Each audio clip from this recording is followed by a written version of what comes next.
Bonjour. Aujourd'hui, je vous propose de vous plonger dans l'histoire du syndicalisme français. Une histoire parsemée de fusions et de fractures qui a dessiné les contours de notre modèle syndical d'aujourd'hui. Tout d'abord, il faut savoir que le syndicalisme français émerge à la fin du XIXe siècle. C'est après l'adoption en 1884 de la loi Waldeck-Rousseau, qui instaure la liberté de constitution syndicale, que la Fédération nationale des syndicats regroupe à partir de 1886 les syndicats ouvriers. Ces syndicats existent autour de revendications comme la journée de 8 heures et le salaire minimum. Elles se déchirent ensuite entre les partisans et les opposants à la grève générale. C'est en 1892, sous l'impulsion de la Bourse du Travail de Paris, que l'on voit naître la Fédération des bourses du travail dans une logique d'accueil des syndicats, d'entraide interprofessionnelle et d'éducation populaire sur un territoire local. La CGT, quant à elle, est créée en 1895. C'est lors du congrès de 1902 que les statuts précisent que la CGT est constituée d'une part des fédérations nationales d'industrie et des métiers, et d'autre part de la centaine de bourses du travail existantes qui deviennent ces unions locales, départementales et régionales. C'est à ce moment précis que le modèle de la Confédération s'impose. Continuons cette histoire jusqu'en 1906, date à laquelle le congrès de la CGT élabore la Charte d'Amiens, qui restera une référence pour le mouvement syndical français, ainsi qu'une spécificité par rapport à d'autres modèles européens.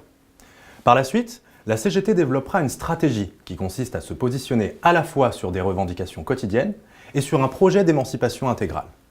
Un autre courant syndical émerge en 1919 avec la CFTC. C'était une volonté de l'Église catholique d'être présente dans le monde ouvrier pour y appliquer sa doctrine sociale. Nous parlions initialement de fracture. La première scission interviendra en 1921 au sein de la CGT, donnant naissance à la CGT et à la CGTU. Regardons de plus près les raisons qui sont à l'origine de cette scission. Dans un premier temps, des critiques fortes contre les corps institués. Ensuite, l'échec de la grève générale du 1er mai 1920. Et enfin, la séparation entre un courant socialiste et un courant communiste, avec une CGT à dominante réformiste et une CGTU à dominante plus contestataire. Lors du congrès de Tours en 1920, intervient une scission durable du mouvement ouvrier français entre une tendance révolutionnaire, qui donnera naissance au Parti communiste, et la tendance plus réformiste et démocratique du Parti socialiste. A noter également que, face à la montée du nazisme et du fascisme, dans le cadre du Front populaire, la CGT se réunifie en 1936.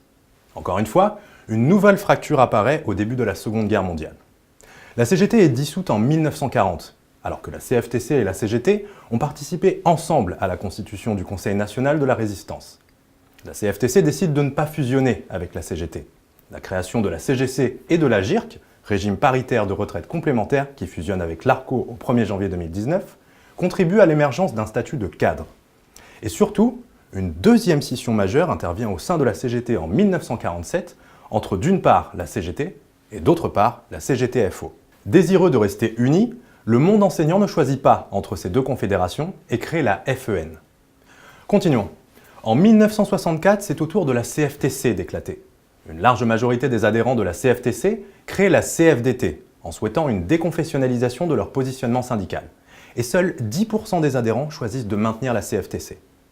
Pendant plusieurs décennies, le paysage syndical français sera structuré par 5 confédérations syndicales. CGT, CFDT, FO, CGC et CFTC. Depuis une vingtaine d'années, la dispersion du mouvement syndical s'est encore accentuée. En 1993, la FEN éclate. Une majorité se retrouve au sein de la FSU, une minorité contribue à la création de l'UNSA. À la différence de la FSU, pour l'essentiel orientée vers les enseignants, l'UNSA s'adresse à l'ensemble des salariés. À la même période, des scissions internes à la CFDT provoquent la création de syndicats Sud qui se regroupent en 2006 sous la forme d'une union syndicale solidaire. Quel est le résultat de cette histoire et qu'en est-il aujourd'hui? Comme vous pouvez vous en douter, en 2018, le paysage syndical français est émietté. Les tentatives de regroupement ont toutes échoué.